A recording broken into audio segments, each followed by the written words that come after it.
What do you do to survive? I think that's more appropriate than asking what you do for a living.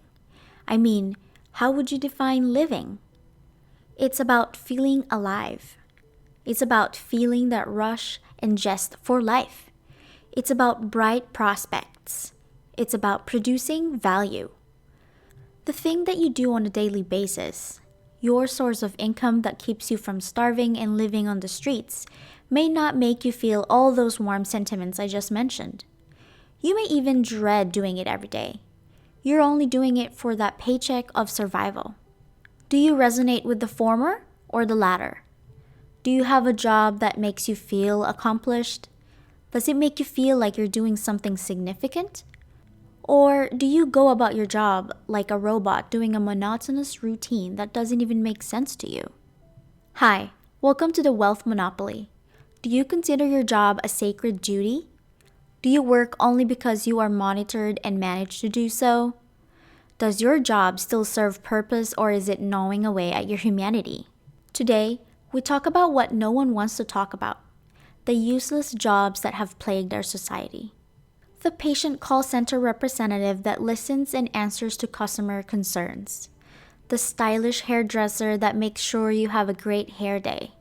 The restaurant server that recommends to you the house specials and serves your meals.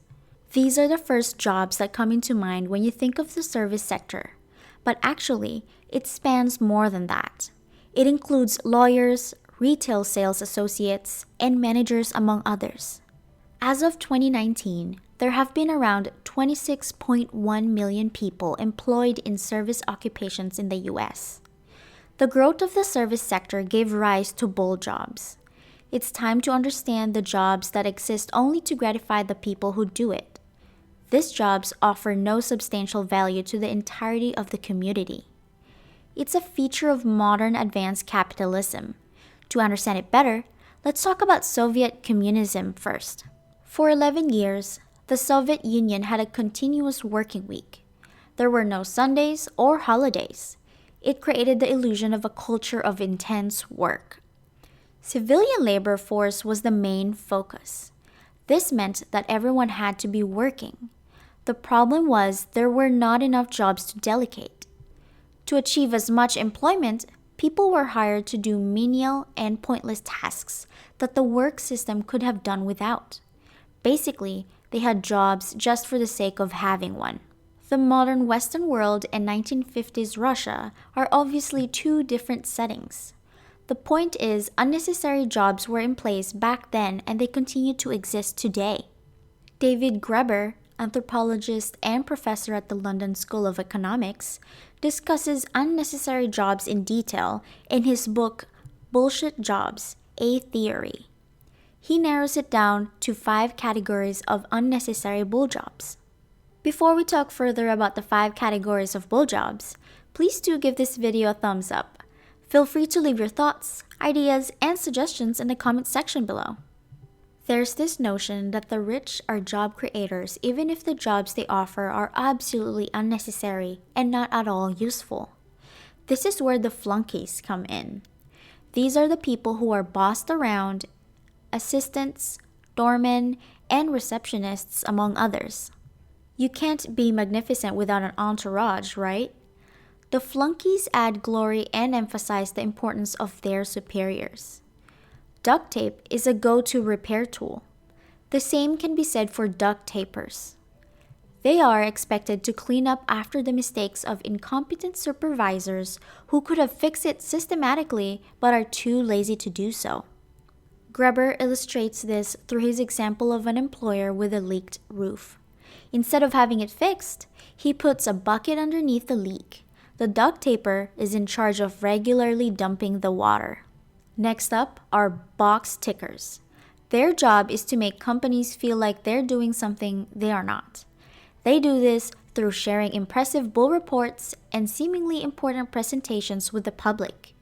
These people do elaborate rituals and present serious-looking reports to make it seem like they're doing something important and necessary.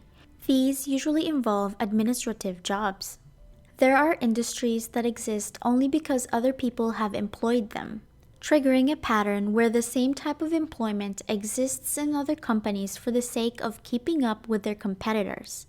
This is how goons came to be. Here are some examples. Corporate lawyers protect the companies they work for against the corporate lawyers of their competitors.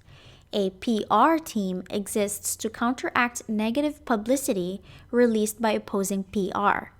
They are aggressive and manipulative. More often than not, people despise them. Saving the worst for last, I present to you taskmasters, which have two types.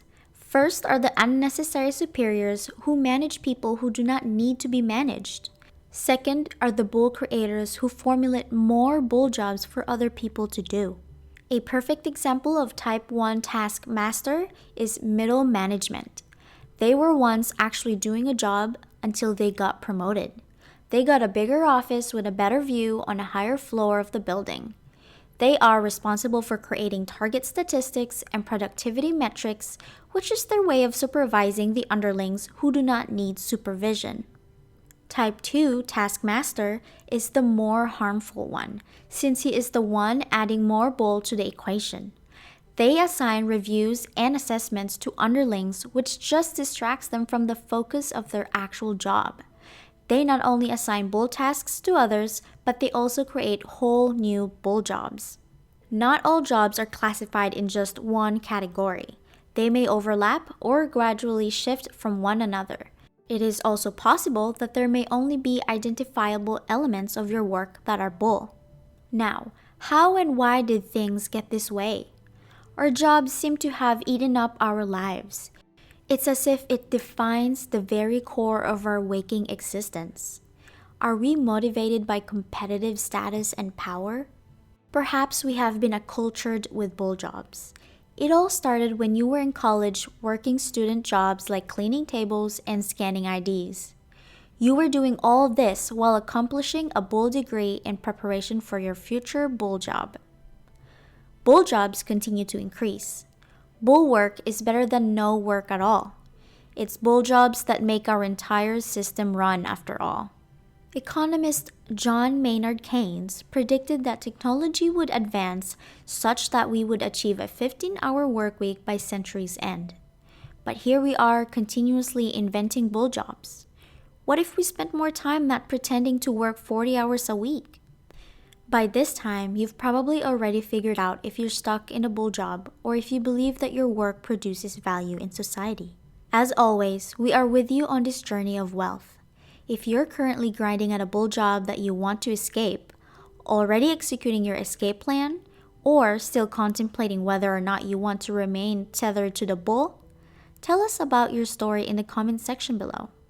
Please subscribe to our channel and ring your notification bell so that we could continue to be on this journey with you. See you in the next video.